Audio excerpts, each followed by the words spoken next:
on, guys? It's your boy John the Liquidator coming back with another video, and it looked like Kevin Stefanski future is pretty much guaranteed, bro. He finna be up out of there. Joe Flacco wasted no time getting it in on his former head coach. Guys, for this one here, we got to go all the way up to Cleveland. Let's get it. Let's go. For real? Somebody call me Junior, too. When I pulled up, I thought you was Junior. I got put on my face. Stop right here for me. Go on and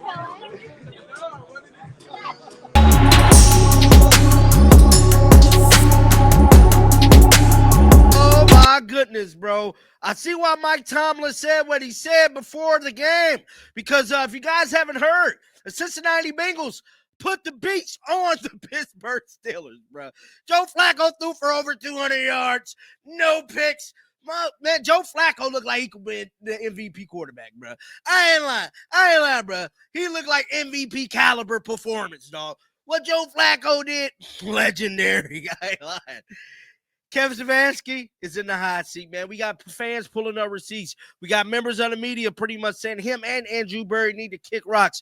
We finna go over it all, man. But real quick, click a like on the video, share the video. We on the road to 20,000 subs, bro. And as you know, y'all see that little white check mark by my name? I am verified. And it ain't too many verified channels. I don't give a damn how many subscribers they got. You know what that verification means? That means I'm legit. Yes, I'm legit. That's what that means. With all of that being said, man, we got to get into this whole situation. And real quick, we finna jump right into this thing and check out what Joe Flacco had to say at the conclusion of this game. Let's pull it up. Let's see. When did you've ever run a ball, a read option like that? Yeah, well, that really was kind of more of a broken play. We just didn't line up right, and it wasn't really a true read option. But I've done a few of those early. Probably my first 3 years, I did a few of those, like in certain situations. But it's been a while, and it kind of just happened. It just happened. So I was like, all right, now how can I find somewhere to get down and not get taken out by one of these guys? It was like a broken play. A little bit, yeah. Kind of like your first touchdown. That's right. In your 9 or 10 days here, when did you realize that you could have this successful of an offensive game like this quickly? You're not thinking about it in that sense. I mean, I think you're always like wanting to go do that, but I think what being here in this situation has done for me is it allows you to recalibrate and not worry about those things. It allows you to just focus on the basics. And it's a good reminder that doing that is what leads to success and consistency. So I think the bigger thing going forward is just continuing to remind myself of that. Zach said you had some issues with maybe his accent when he was trying to. Well, yeah, it's just like some of these words are so new to me, and when you don't get a like, I honestly felt like this week was probably a little bit harder than last week, just because it's such a short week. You're still putting in a full game plan. You don't get to hear the play as much. So there were certain things with and I can picture everything, but there's certain things with formations and things like that you're hearing for the first couple times, and even though you've read the play a million times, like when you hear it. It just wasn't hitting my brain right. So there was a few of those, and we were joking on the sideline. Like anytime that happened, and we broke the play, and we broke the huddle, and it was like, I don't know if we're right here. I mean, that play hit. So we got lucky tonight in that sense. What did you see on the last 42? Now they played one-on-one. The safety didn't really. Maybe he was cheating his way a little bit, but not really. And I knew I had a conversion to him, and it was a chance to basically end the game. I feel like they were kind of playing back shoulders. So the one adjustment I made there was maybe just throw it up a little bit more and let him kind of bend into it if he gets by him. And I think he got a good release, so I could kind of see that throw happening, as I was doing it. So you were here for that bulk of the 4-game losing streak. Did you sense what this win meant? The teammates who'd gone through that? Oh, for sure. That was an awesome sideline, an awesome locker room after the game. But at the same time, you got to give those guys a lot of credit. Like, it's not easy to lose 4 straight games and keep your head into it. So the fact that they've been able to do this and get to the point where we got tonight and beat a good football team is also impressive. Along those lines, Joe, it's one win, but given the fact that we came against that defense in this environment, can you see the potential of what this team, especially offensively, is capable of? Yeah, you sure hope so. You hope you can come in here and play well. And you always want to, especially when you get guys that are good at playing football, you want to go show them, hey, man, we're going to be able to do some good things. And you hope that they feel that way. But now to go out there and have done it for the last 6 quarters, I think it's going to give us a lot of confidence. And hopefully we can carry that over and use it to our advantage. Even though you've only been here for a short amount of time, what's giving you so much trust in big situations that Jamar and T? I think I told you early on when I got here, if you can't throw to guys, if you can't get on the same page with those kind of guys, then, what are you doing? They're pretty special. So they're, you can kind of read their body language and they get open. So it's easier to throw to. Zach told us how much time he spent with you last week. Has he done anything that you could share that's maybe really helped simplify things for you so quickly? Or what is your impression of Zach and the way he's worked with you to get you up to speed? I think the biggest thing is he's been patient, so even like things like tonight where maybe I wasn't hearing it right and wasn't calling it completely right for a handful of plays. It wasn't like he was getting bothered by it. He worked with me and he was patient with me and he allowed me to just go play football. And I think he saw that even though maybe this one little thing was off, that I was able to just forget about it once the ball was snapped. So I would say just that, like patience and, coaches that have done it like he has and called really good games and put great game plans together. They want to put all kinds of good stuff in there. And I think he's tried to fight that urge a little bit and then been patient with me. 11 days ago, did you expect to ever have this feeling again? It's a good question. I didn't feel like it felt like I might not, to be honest with you. So, it's pretty special. Does that enable you, does you let that sink in? Does a night like this? Yeah, for sure.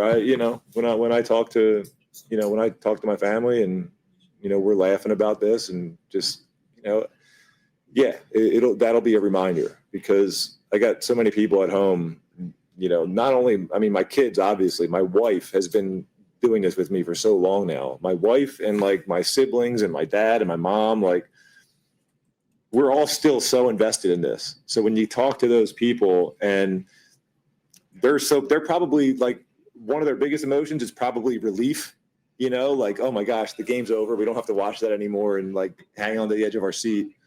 And then also that turns into excitement. So I can't wait to talk to my wife tonight and just hear it in her voice and all those things. And talking to those people reminds you of how special this is. Yeah. When you look at this 11-day stretch one day down the road, what lesson do you hope it teaches your kids? Well, I think one of the biggest things is that hopefully they'll be willing to take on challenges, because I think it would have been easy to maybe say, nah, I don't want to do that. You want me to play this week? I don't know. I think that's one thing is take on some challenges and you can't worry about the outcome. I see myself as a competitor. I see myself as a football player. That's what I do. That the challenge. Okay, fine. Let me take it on. I see myself as a football player first. No hesitation. Let's go do this. So whatever you see yourself as, there's a reason for that. And you shouldn't hesitate when, maybe something may look a little scary or anything like that. You should jump in and do it. You faced Mike Tomlin and the Steelers so many times over the years, but what was it like proving him right with his comments earlier in the week, wondering why you were traded? Listen, I have so much respect for Mike and the battles that we've had, in Pittsburgh, in Baltimore. I played them last year in Indianapolis. I always find a way to play them. I love playing them. And I didn't really feel that way to begin with. I didn't love going into Heinz Field. And, my rookie year, they beat us 3 times. But those games against those guys, in my career, those games have been different than others. And just the physicality and the energy. And Mike's been doing it so long and has those guys ready to play every single week for so long now. So that was Joe Flacco, man, speaking about last night's game, beating none other than the Pittsburgh Steelers. But we got to get into the tea of the conversation. And that is everybody in Cleveland being pissed off. Started with our guy, Rizzo. Let's listen to what he had to say, man. Let's go. How could you do that, Andrew? How could you do it? Why on earth did you feel the need to trade this guy to a division opponent for a 5th-round draft pick? Fireable offense. That is a fireable offense. I want to know how much longer the owner's going to watch this crap because the fans have had it. We deserve better.